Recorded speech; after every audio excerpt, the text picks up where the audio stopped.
L'esprit de prophétie ne cesse de souligner que le salut des âmes devrait constituer la tâche principale dans la vie de ceux qui professent le Christ. Ceux, pas quelques-uns, pas certains, mais tous. L'Évangile aurait déjà atteint le monde si nous avions suivi le schéma directeur de Jésus et si nous avions pris la peine d'encourager chaque membre d'Église à chercher ses amis, ses proches et ses voisins pour en faire des disciples. Mais le plan de Dieu est devenu une simple méthode de plus, au milieu de tant d'autres plans. Toute âme que le Christ a sauvée est appelée à travailler en son nom au salut de ceux qui se perdent. Cette tâche a été négligée en Israël. Mais n'est-elle pas aussi délaissée aujourd'hui par ceux qui se déclarent disciples de Jésus-Christ? Prenons le mot négligé. Il ne signifie pas que l'œuvre a été rejetée, mais considérée comme une question peu importante, comme allant de soi.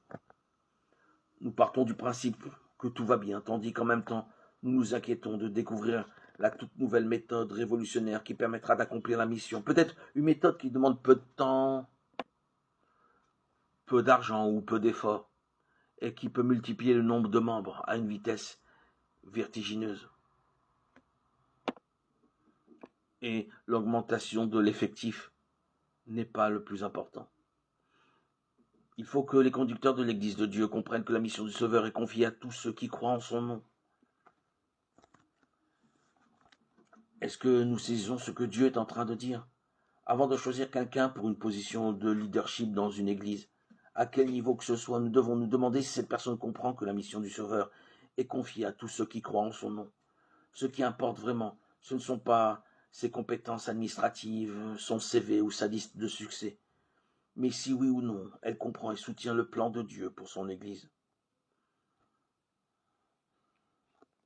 Je ferai de Jérusalem mon allégresse et de mon peuple ma joie, déclare Dieu, par l'intermédiaire de son serviteur Ésaïe. Ésaïe 65, 19.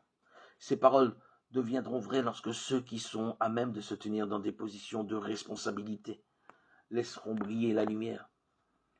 Les méthodes de travail du Christ doivent devenir leurs méthodes et ils doivent apprendre à mettre en pratique les enseignements de la parole.